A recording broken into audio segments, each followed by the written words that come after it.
Okay, good morning, everybody. This is Joe, and once again, we're very happy coming back to our sharing and our review.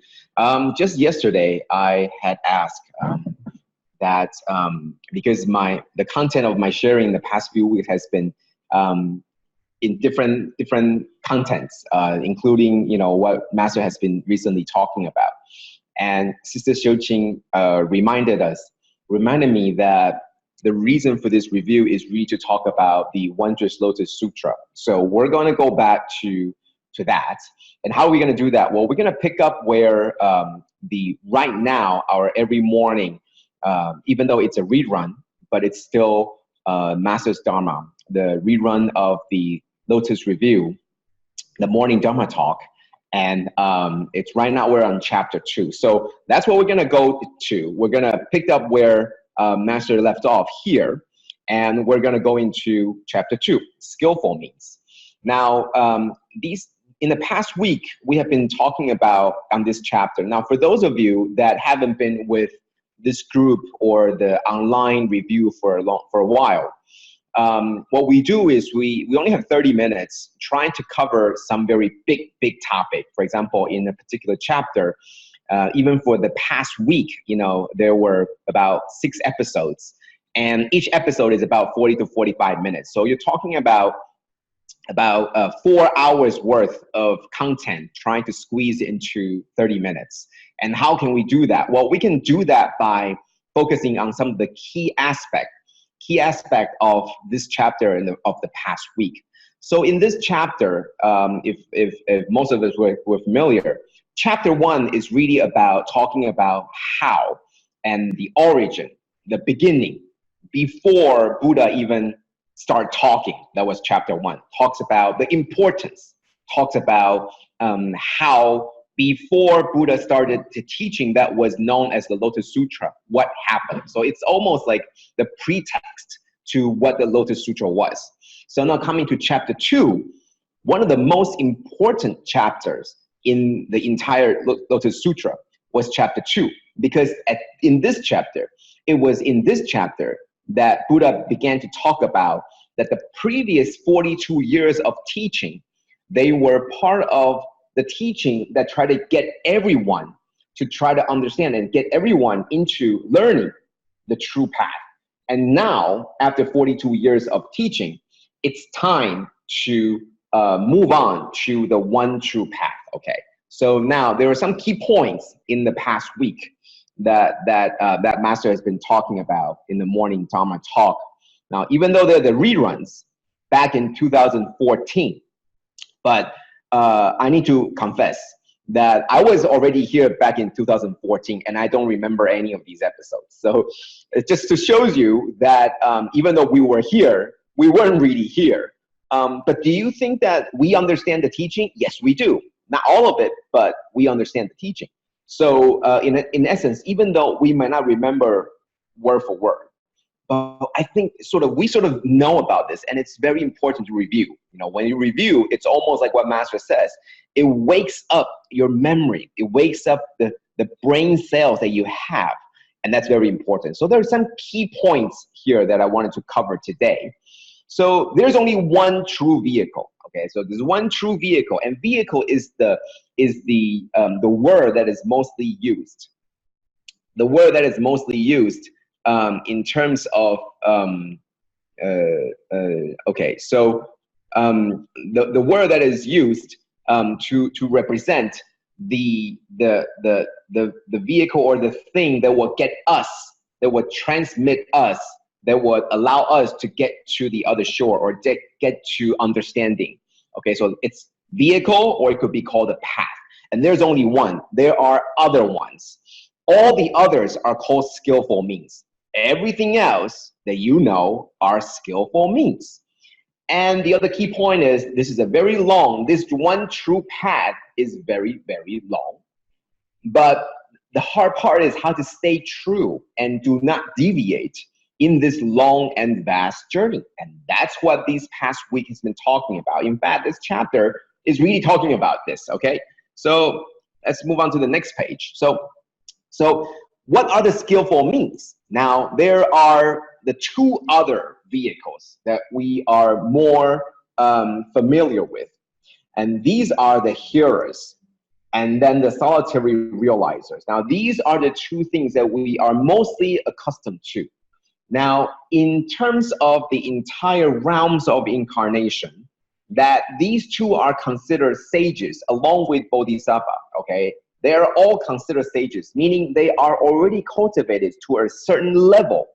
They have already gone through a lot of cultivation and their practice is already to a very certain height, meaning they are way past us, okay? So we're thinking about, oh, you guys are the small ones. Oh, you guys are skillful means. You're not the ultimate path, but we're not even there, okay? So it's almost like a very, very little kid is laughing at how the high school students are not adult yet. But the very little kid is even younger than the high school kid, you know, the high school, that they're not even there yet, okay? So it's true that these are skillful means, yet they already achieve a level of cultivation that is far beyond where we are right now, okay? So that's the foundation, that's the base, okay? So they're the hearers, and the hearers are talking about their focus, they're learning on the Four Noble Truths. The focus they're learning on the Four Noble Truths. And the solitary realizers is second part, okay? So there are different levels. The first level is the hearers. The second level is the solitary realizers, okay? So they learn different things. And based on their different learning, that's where they cultivate. That's what they cultivate, okay? So the Four Noble Truths and the 12 links of dependent origination. That's a very long name, and we've gone through this before, but I'm gonna go through it a little bit so that you understand. So let's talk about the hearers first. So what are they? What are they? So they are sort of the people, the sages that fully utilizes their senses. And what are their senses, right? Their eyes, their ears, their mouth or their tongue, their nose, and their skin and their body. They use their senses to see, to hear, to touch, to understand the ultimate truth. So imagine that the Buddha had to try to explain to everybody what the true path is. Here is this Buddha, right? Just like any one of us. He was born by a mother, right? He was a true human being. He wasn't like a god, a deity. He's just like any one of us. He needs to eat, he needs to sleep, he needs to rest, just like any one of us. But he is enlightened and he's awakened to the truth.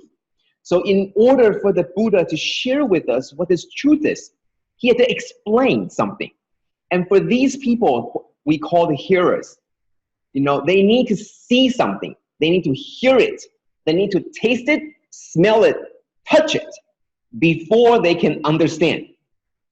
Okay, so this is probably most of us. You know, if I share with you, if I tell you, you know, this is, you know, if I tell you that this is a phone, you are only understanding it because you see it, you touch it, you can feel it, you can use it, and you know that it's a phone, it's a smartphone, okay? So the same thing, this is a pen. You learn that this is a pen because you can see it, you touch it, you use it, and you know how it works. That's how we get to know most of these things, okay? However, beyond that, they don't quite understand, but they believe what they see, what they touch, what they can smell, what they can hear. That's what they believe in. And they are so good at it that they began to rely on this so much that things that they cannot see, beyond what they can see, it's hard for them to believe, okay? So however, the one difficult part is the truth, the ultimate truth, the one path. It's something that cannot be seen. It cannot be heard. It cannot be touched. So how can something that cannot be seen, cannot be heard, cannot be touched, be seen, heard, and touched? How? So this is where Buddha says, okay, if you need to see something, if you need to touch something, if you need to feel something, let me give you something that you can do. And here comes the Four Noble Truths. That is why that the Buddha started with the first truth, which is suffering. You start with the suffering because everyone gets it, right? Everyone sees suffering. Everyone hears. Everyone smelled it, tasted, and even felt it on their own. Because they can they can concretely touch it and say, I know suffering. That's the door that opens for everybody to come in. Because the ultimate truth in itself isn't just suffering, but that's the first step. Without the first step to open, to let everybody come in, no one would be able to touch this ultimate truth because you can't touch it. So in order for Buddha to teach to everybody, then it tells you, oh, okay, let me tell you the one thing that you can see, touch, and feel, and that's called suffering. And that is why to all these hearers that rely on their senses, Buddha taught them the Four Noble Truths, okay? Because suffering is very universal, and that will lead everybody, open the door and lead everybody to this path. However, that was only lesson number one. But many people graduated after this. You know, many people think that, oh, I know, I understand, I'm done. Okay, what does that mean? Imagine that today we have all these climate change problems. Okay, all these climate change problems, extreme weather patterns across the world. Now, Master uses extreme weather to explain to everybody that the world is hurting, the world is damaged, and there are things that are contributing to that. But as soon as people realize, and these are scientists, okay, and I'm talking about scientists, the hearers are the scientists, they base everything on their observation, they base everything on concrete evidence, right? Scientific evidence, scientific approach to investigate. And I'm not saying they're wrong, but they rely on what they see and the experimenting and all of that. But as soon as they start to do this, right, they see a very tangible thing called extreme weather. They see a very tangible thing called the climate change. And they're done. They jump to conclusion, and then they figure out if there's a shortage of food, then we must, genetically engineer new crops so that we can have more yield. If there's a problem with disease, then we're going to have more antidotes, and we're going to have more vaccines. We're going to have more medicine to cure the disease. So they think they know the truth is life is suffering. They know about climate change, and therefore they jump to conclusion. They say, oh, I know how to fix it. But they didn't realize that there's more beyond that, right? So that's what the hearers did. They knew life was suffering, and right away they're thinking about, I'm going to fix this. I'm going to fix my suffering, and I'm going to fix other people's suffering. And that's what they're going to do. And then they got it all wrong, okay? They deviated from the path because they graduated. They think, I'm done. I knew what you're going to talk about. However, it's not over. So now we're talking about the second step. These are the solitary realizers. They began to think, yes, life is suffering. But before they jump to action, they begin to think about why. They begin to think about why there is suffering. They ask more questions. You know, you can imagine that Buddha in the class, okay, in the class of, all the people, they're learning, right? Most people are sleeping. They probably didn't even hear what Buddha was talking about.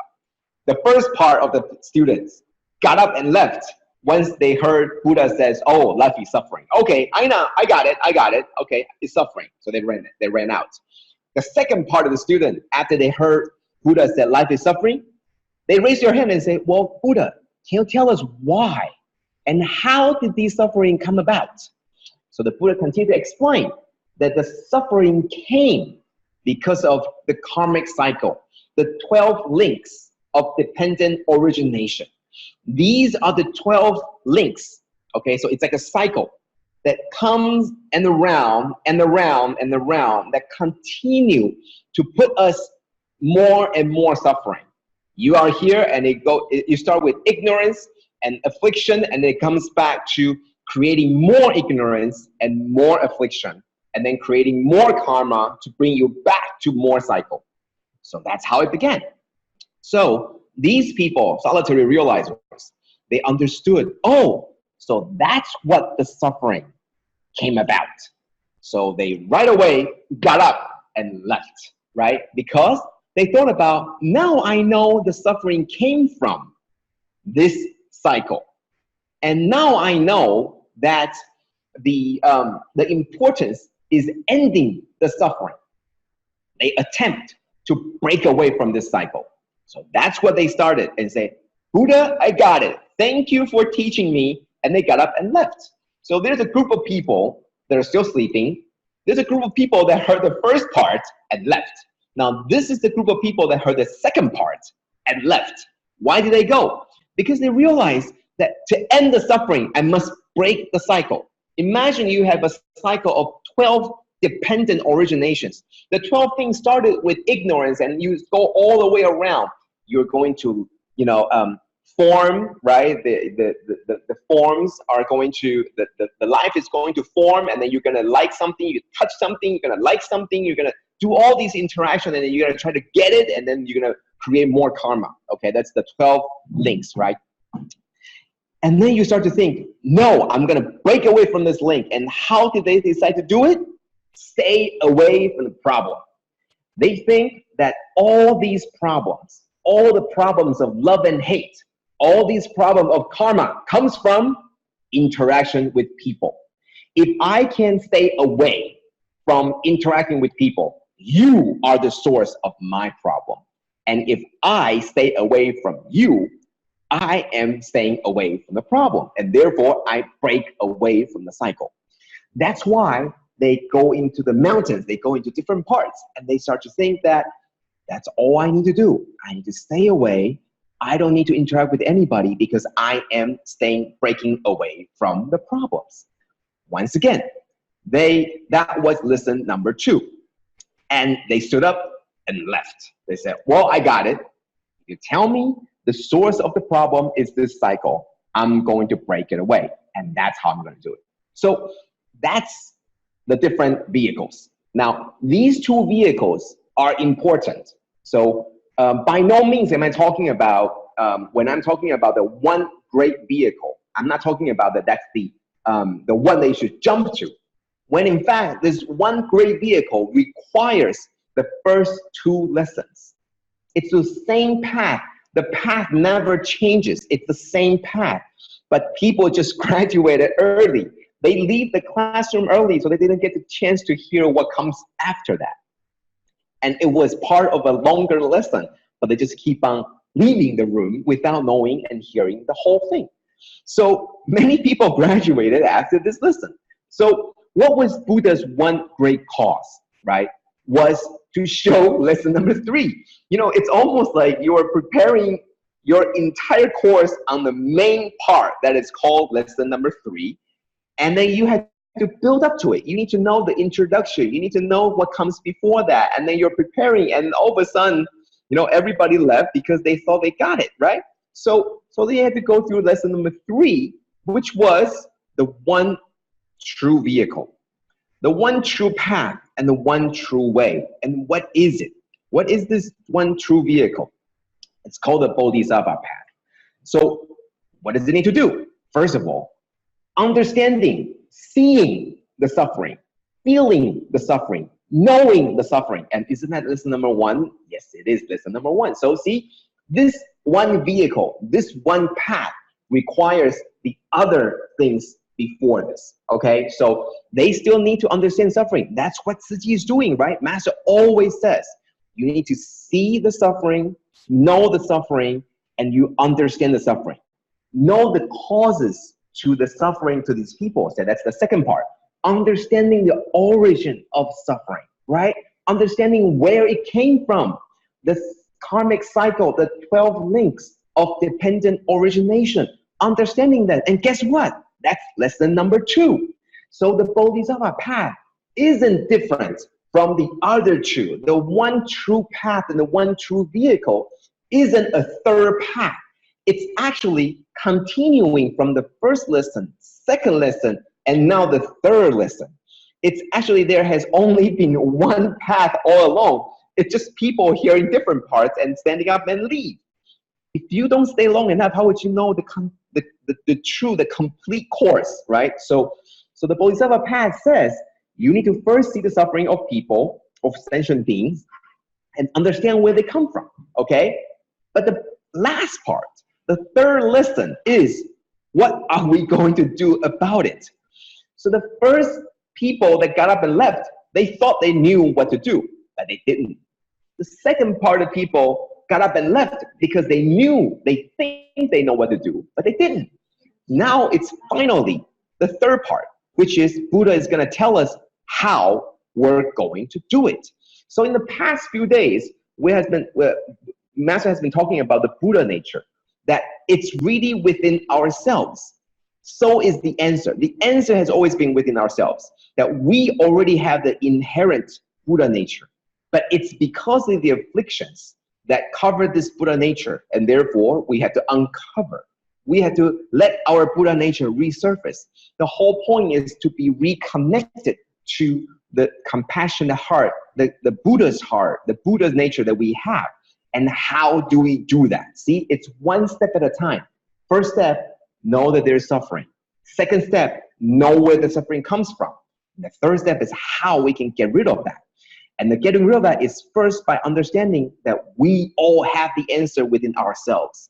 We just need to look deep within ourselves. And how do we do that? Number one, it's a very long process. It's a long and vast process. But you need to stay this course.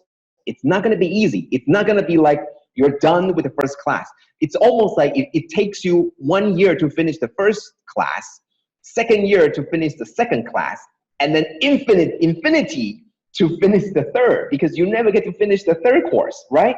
So of course, everybody graduate after the first two because they thought, well, I'm not going to stay here forever. I'm going to do something.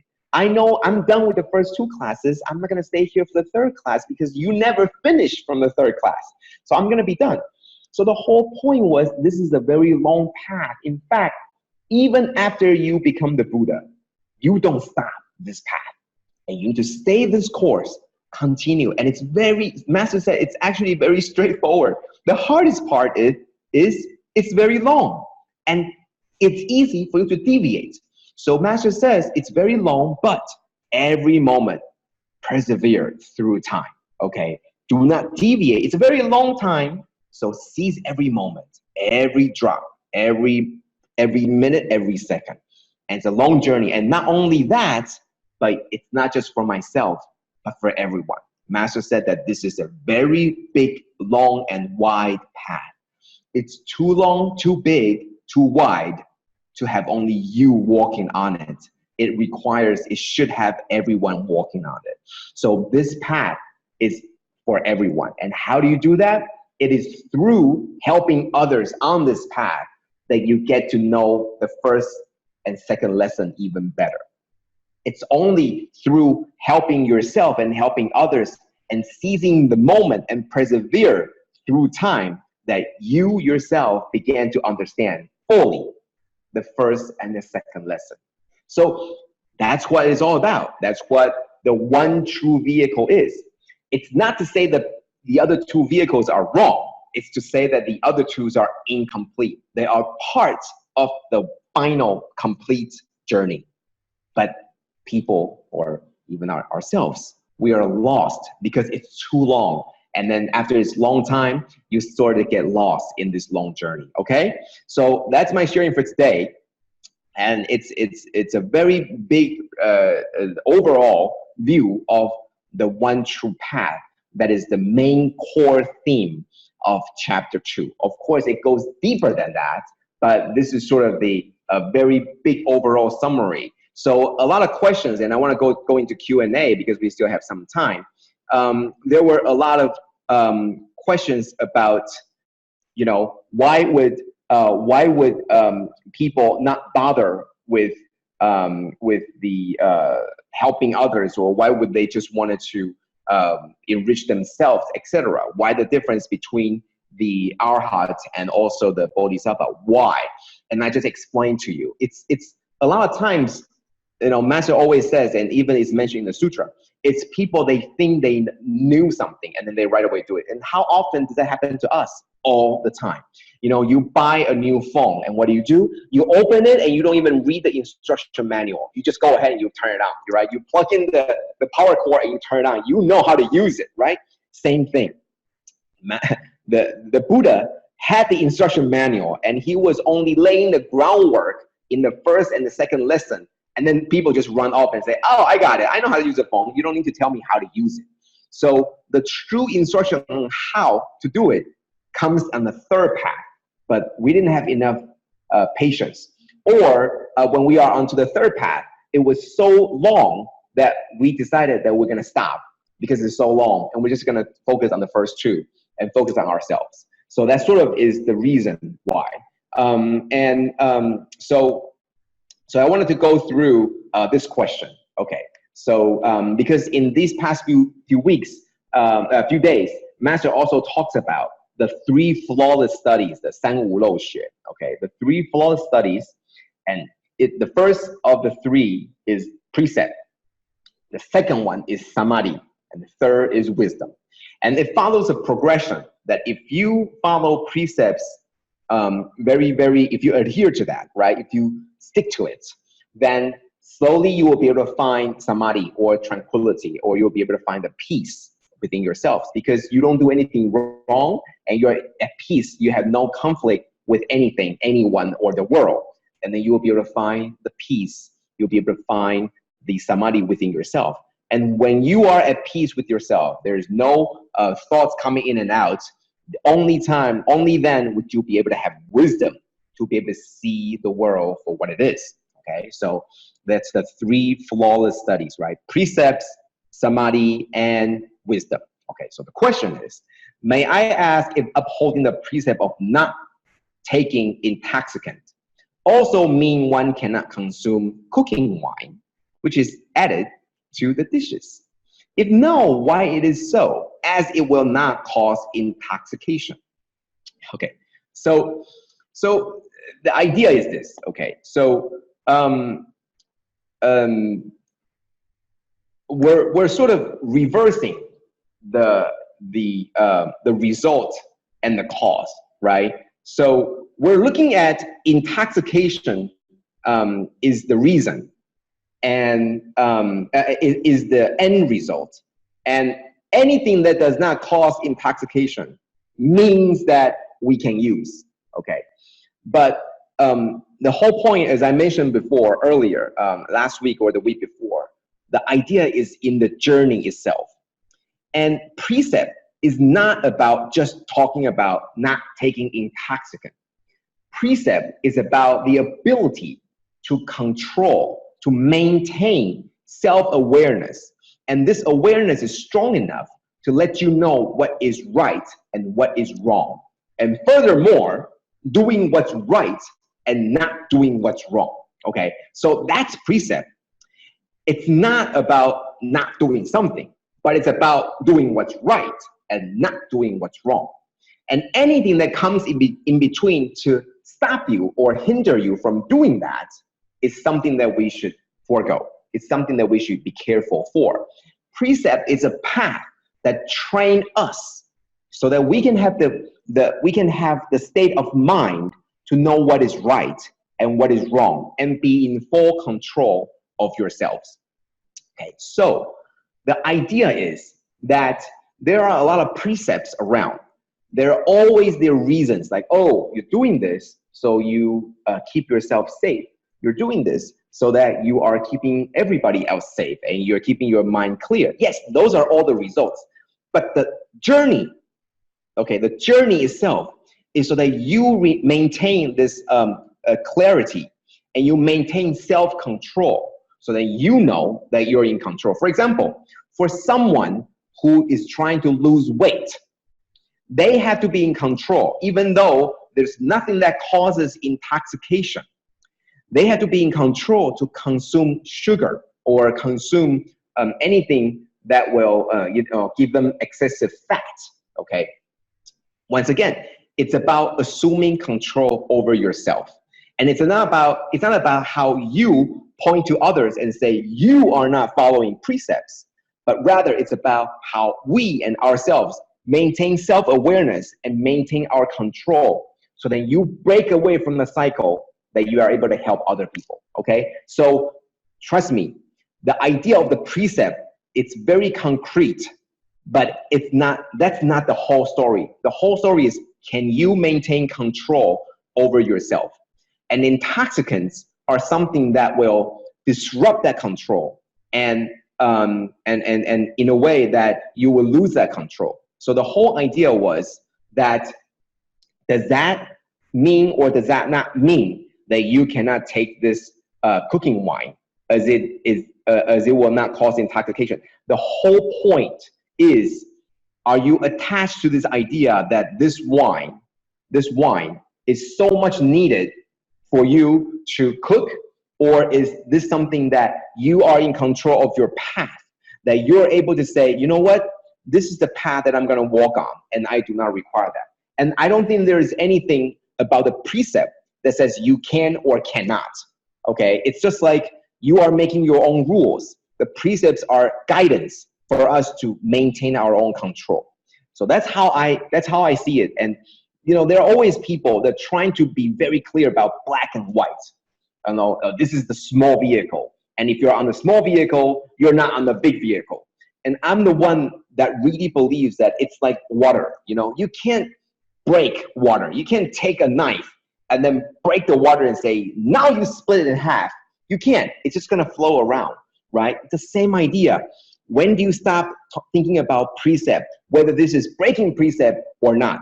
Hey, what if you are consuming, what if you're not consuming cooking wine, but all the time thinking about drinking alcohol? What does that mean, right? You're actively doing something to stop, but you're thinking actively about doing something. That's not self-aware. That is not self-control. And in Buddhism, we're always talking about the mind, right? Everything is caused by the mind, and we must try to do everything to try to maintain self-awareness and self-control, okay? So these are the things, and that's why you walk with a group of people, because together you get more awareness and you get more self-control and you get more helping each other. And that's what Bodhisattva path is about, okay? So that's my response for this question. And so that ends my sharing for today. And I understand that Master hasn't come out for the morning Dharma talk, and we'll continue to go back to the reruns and to refresh our idea that, like today, we refresh the 3 vehicles and to talk about the broad sense of what they really meant. And hopefully that will bring us back to understanding and to apply that in our daily lives. Am I someone who takes this thing and then run with it and say, oh, I got it? Or am I someone who is willing to sit and listen more and listen to Master says, and maybe we learn more about this and follow Master's footsteps instead of trying to jump in front and say, oh, I know this, and then they run with it. And I think that was the difference. So follow the steps, and every step that we take is going to be one step closer to the Buddha. Okay, so that's what we're trying to do, and every step that we take is one step closer to Master, and Master is guiding us. So we must have very full confidence in what Master's doing. Okay, so thank you all, and that's my sharing for today. We're gonna go into other centers for sharing, and I think that today we have a very special sharing from a very special someone. Thank you. And Brother Joe for such wonderful insights. Truly, okay, we are very grateful. Yes, today we have very special sharing is from Brother Asive. Brother Asive, it's midnight at South Africa. 亲爱的色空上人、常住师父、师姑师伯，大家好。Brothers and sisters, today I would like to share on the recent Tzu Chi work that you've done here in South Africa as Tzu Chi members, based on the recent works that you've done as Tzu Chi members in South Africa. I'd like to start off with the inspiration that we get from the teachings that we get from our master. Every month we gather to the meeting as South African volunteers at the primary called Blood Drive. It is where we gather and we get the video where Master Cheng tells her teaching to her disciples. Then these teachings are explained to everyone. These teachings are explained to everyone in the language that they understand. And we as volunteers, we make sure that we take those teachings and spread them in our communities and spread them predominantly.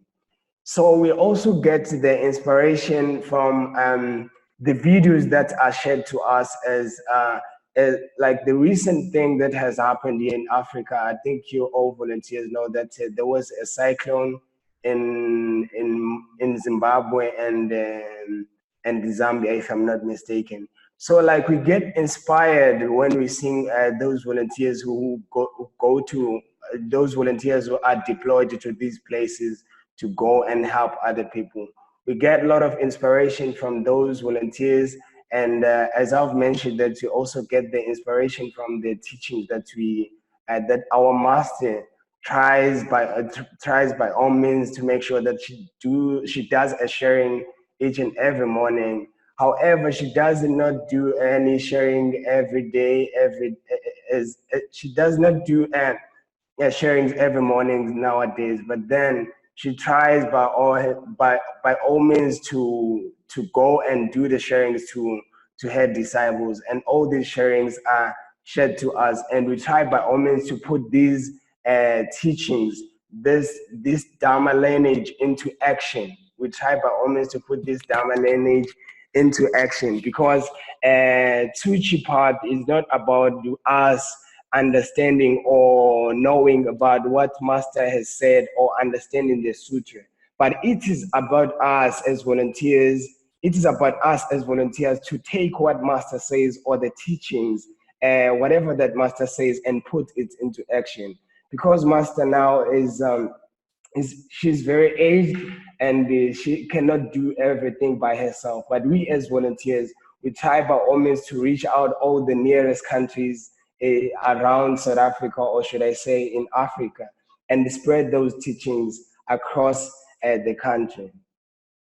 I don't know if your brothers and sisters know Brother Michael. We call him Brother Michael in South Africa, the Taiwanese brother here, Brother Pensu. I don't know if that's his Mandarin name. He's Pensu. He's a very dedicated volunteer. And on the other side, we're having a sister, Tolagele. She is 83 years this year.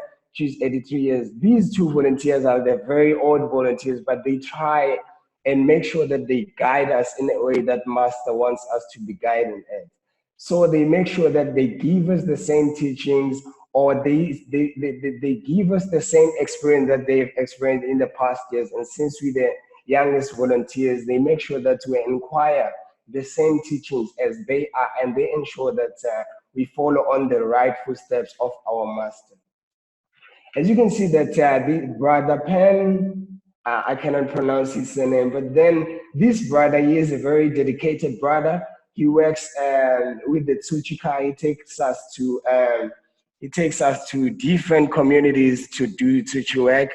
And he does not say since he's been driving the car, he's going to let us to do the work and see the patients and all that. He makes sure that he's always leading. He's the one who gets into the room and start talking with the patient. They always telling us that whenever we're visiting patients, we must ask for if they do want help. We cook for them, we bath them, we do everything for them. Actually, he emphasizes the fact that we must we don't just go and interview the patients and ask them how are they doing. We make sure that we also give them some love by maybe giving them some massage, because a lot of patients, they hardly get love from their families. Some of them, they are neglected. So we might be the first people who are visiting them and who are doing something good that will leave them feel as one of their loved ones.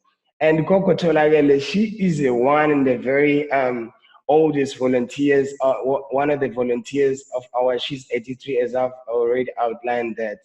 She is very dedicated. She has approximately 4 soup kitchens. We also run soup kitchens here in South Africa, whereby we're having our volunteers who make sure that they go and cook for orphans or the children who are suffering from HIV and AIDS. Gogo Toleril is one of the people, is one of the volunteers who are leading in doing those soup kitchens, in making sure that they provide food and everything for the children who are sick and the orphans, as I've outlined it. These are the photographs of the things or the recent works that we've done here in South Africa. Right now, it's winter here in South Africa, so we're doing the winter distributions. As you can see on the first picture, that we having some community members and some Tzu Chi volunteers at the back, and those one who are wearing the vest, these are the international volunteers, and they make sure whenever we are having a meeting, they come to us and they join us into different home visits so that they can learn in the way that we do things. We get visitors from different countries whenever we are holding our meetings here in South Africa.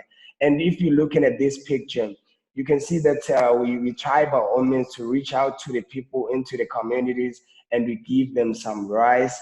As you can see, this is the live from Taiwan. We make sure that everyone is provided. And if you look at the second picture, we also encourage those volunteers whom we are visiting to make sure that they are having at least one garden where they are planting vegetables in order to cook them something that they will eat together with the rice that you're giving to them. So you can see that these are the volunteers. They make sure that they visit those volunteers to make sure that they work onto the garden and get some water so that they can do the watering for the plants. And on the other side, I'm not too sure if you can guys see this because this here is blocking, but then you can see that there is a gogo there, or should I say a grandmother, who's cooking for them children, as I've outlined before, that there are also orphans who get provided by them the soup kitchen or the meal that they get from the soup kitchen team. Our grandmothers, I think everyone from Jinxia board and across the world have heard this same story of our Gokos in South Africa who are passing day by day. This is one of our Gokos who just passed on early this year. These Gokos, they make sure that as they are aging from time to time, as our master is getting old now, but they make sure that they instill the same teachings to us as young volunteers to follow on the right steps. So they give us the same teachings from our master so that we as young leaders or we as young volunteers, we can take over on the path so that when they do happen to leave us as young volunteers, we don't stop, we continue on the same pace and on the same path that they have traveled. So they make sure that they pass on the teachings, as the teachings are done at Jinxia board in a language that we don't understand. But then these teachings are also journeyed to us as South Africans or any country that is that has its Tzu Chi members, and we try by all means to translate those teachings into a language that we understand, and we spread them predominantly. As you can see that last year, or should I say this year, I've been also elected to join the international team to travel to any of the nearest countries across Africa, so as to start working as a young volunteer, so that when the Gogos are old, so that we can continue with what they were doing. Here on the picture, I don't know if you guys can see clearly, here in the picture, wearing gray, it's me, and in the middle, we're in Namibia. This is Namibia, and we had a visit to Namibia early this year. I think it was March. And on the other side, it's my brother and Taganipo in the middle. It's one of the patients that we visited in Namibia. She is 84 years old. But then if you look on what she got in hand, she's doing some handiwork. As you can see that she's not even putting some glasses on her eyes. She's a very strong woman. She's doing whatever she does to maintain her life. And on the other side, it's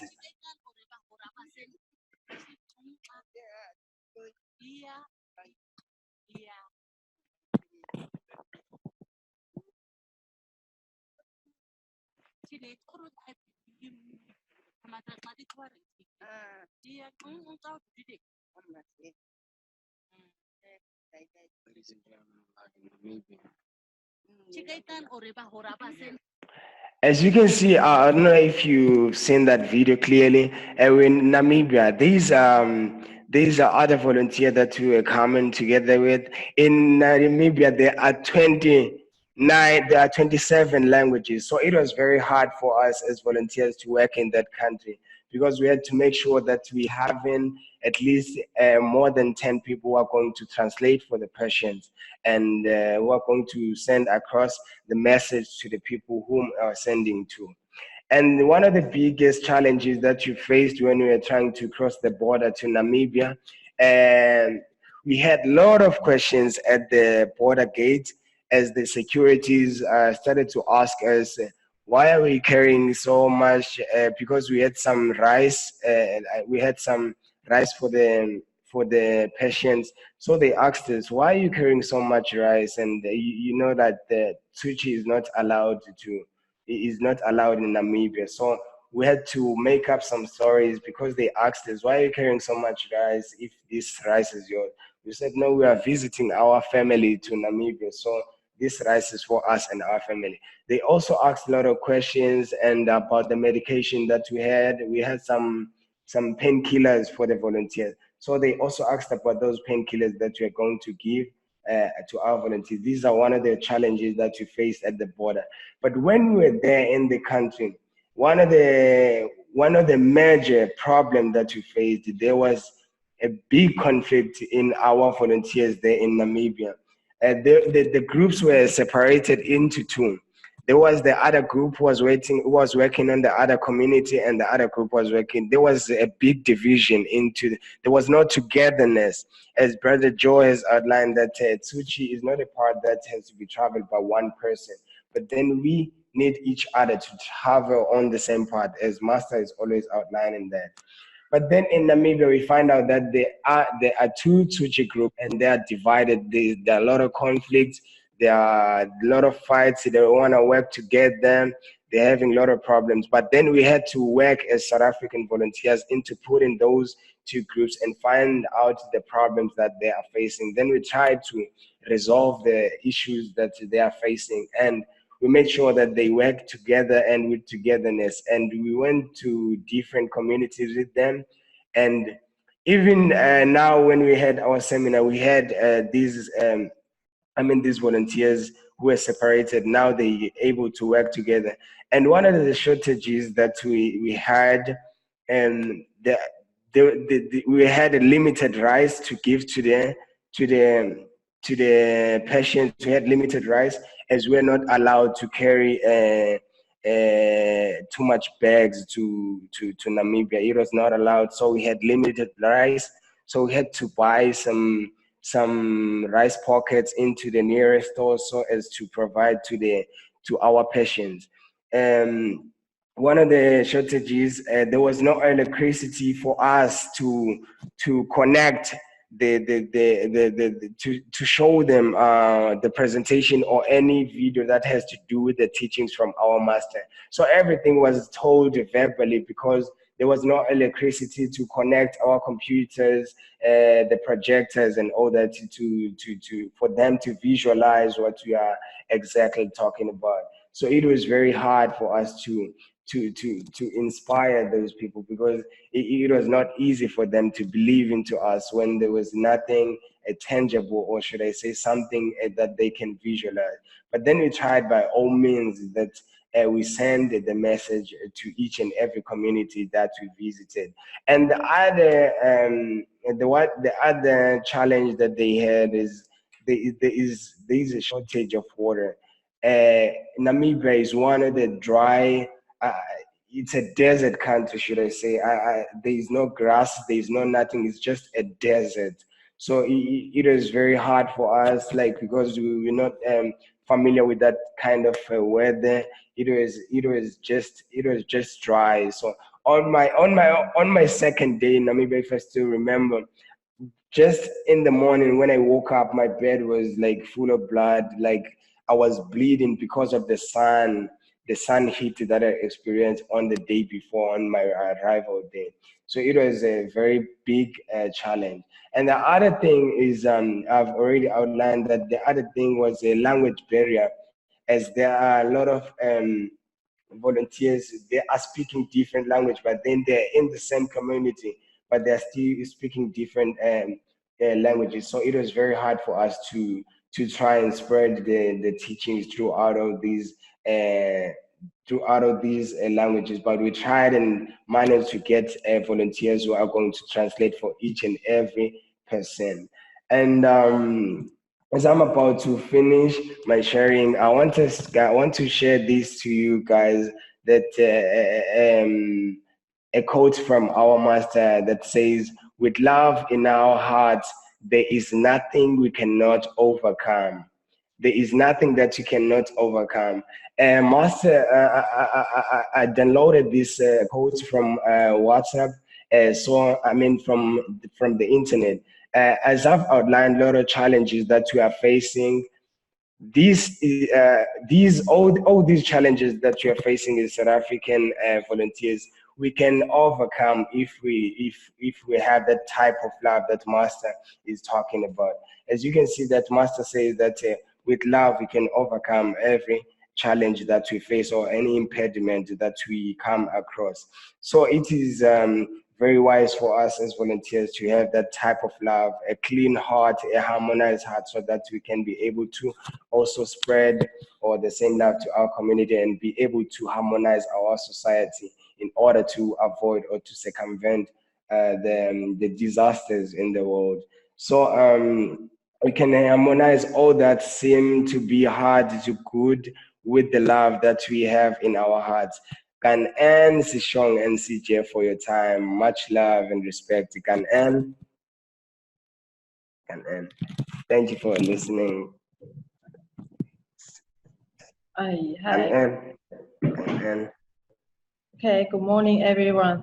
Thank you for Brother Shift sharing, which is sharing from far away from the Africa, and give us what they have done in Africa throughout after they listen every monthly for the master's teaching, and they apply to live it up in their daily life. And what amazing is, like they say, they are not aimed for memorizing or just to know the teaching of the master, but they are actually taking action to practicing and in the Tzu Chi activities and include they applying in the 4 missions. As I heard the story just now from the sharing from Brother Shift, actually I can say that actually because the love of seed spread from Taiwan to Africa, and from one of Taiwanese and brother Paming Shui Michael, and he's one of the volunteers who are which is we are all quite familiar with him. And I once heard he say that because someone asking him when he back to the 4-in-1 retreat in Taiwan, there's people asking him, hey, how could you be managed and success to employ like to recruit a lot of volunteers, especially for the local, to join Tzu Chi and to spread out into the 4 great mission of Tzu Chi. And I remember the answer he replied is like he say actually he is following the master teaching in the past 50 years ago, just like what masters, when he started to establish the merit society with scarce resources during the time. And masters is personally to bring along with volunteers to do charity, to do home visit, and to do some meeting discussion and so on, and give them direction and what should they do. So Michael, brother Michael, he said he is just following what the masters, the previous way, to do. This is like give me, and actually just now I saw the photo show up by brother Shiv. Actually, I can see there's also a lot of youngers who start to join Tzu Chi. This is just like, it's passing on the generation, passed down 传承. It's like passing down the spirit of the Tzu Chi, and from the older senior volunteers and to the junior. And I believe if we are keep listening to the right teaching and following to the right path, it's very soon that we will get enlightened in a very soon in our future life. I remember for the first chapter of the Lotus Sutra, there's mentioned that we have one of the Buddha, Bodhisattva. Name is like to seek for, to look for a fame. 求名菩萨, a Bodhisattva name to look for a fame, which is this is represented in our 求名菩萨 actually is have to go through a lot of young couples of lifetime. He will attend a Buddha one day. Before he attend a Buddha, he just want to ask for fame and some benefit from others. Although he have a lot of wisdom and he listened to many teaching and received many teaching in his life, but he just not even want to spend his time to go among people, to serving people, and he just want to ask for fame, to ask for herself benefit. So that's why he have to wait a very far, he have to keep practicing for a young couples of time, then he will get enlightened. 求名菩萨 is like, this is the example, because Master say, for those who are diligent in walking the Bodhisattva path, they will attain the Buddhahood very soon. And Master say, what do you think if those who are lazy or who give up, if they're facing a lot of, trouble and difficulties, and they decided to leave, not to stop this task? And Master say, those people who are give up, or just like Brother Joe mentioned that those who think that, oh, I understand your teaching and I think that's enough for me and I have to live now. For those people who leave or who stop in a middle path and they live away, maybe Master Cheng say, those people, they will get enlightened in the future, but they have to be practicing a very long time compared to those who are diligent. So it depends on us whether we want to enlighten very soon or we want to keep waiting. Because the longer we are relaxed and having a holiday, actually the more bad karma that we create, and we will go through like the original dependent of origination. We have to go through this process, and we create a lot of karma, and we have to go through a long couple of times. Then we can get enlightened. So this is just a different, because the time is very important. So resisting the moment is important. So I think this is my back for just now the brother Asive sharing, and thank you, and I'll pass it to Sister Jing. Thanks. 感恩黄师傅，感恩接师傅 Brother Joe, Brother Asive for lots of sharing of wisdom. Indeed, we are very grateful. Oh, Brother Jing, hello. Very grateful. Every Saturday we have this opportunity to learn together. this is the Saturday, everyone is looking forward to. In fact, some centers use it as the Jing Re. That's why since day one, 2015, we have this very good affinity to connected to learn from Hualien, Wondrous Lotus Sutra. The path was not easy initially, but we are very grateful until today we could still persevere and stay steadfast. We are very grateful to Hualien teachers for always guiding us. Okay, brothers and sisters, for your presence. Hope that each of us will sustain the Dharma joy and take in another piece of Dharma Master and Hualien love to our life. A sister today told me that Masters is speaking live every day. Every day morning 5:20 we listen to Sangren. That's the time Sangren comes and speaks on us live. Okay, it awakened me because somehow I was still attached to the live sharing, hoping that it will come. But this sister told me she told me that when we wake up 5:20 and listen to Sangren's live sermon, that's the moment when we are connected to Sangren live. Let us pay our respects to our teachers of life, universal truth. Up together. First bow. Second bow. Third bow. And the bow to our beloved Jie Sifu, Huang Sifu, Gan Sifu, Gan everyone, Gan. Only no more.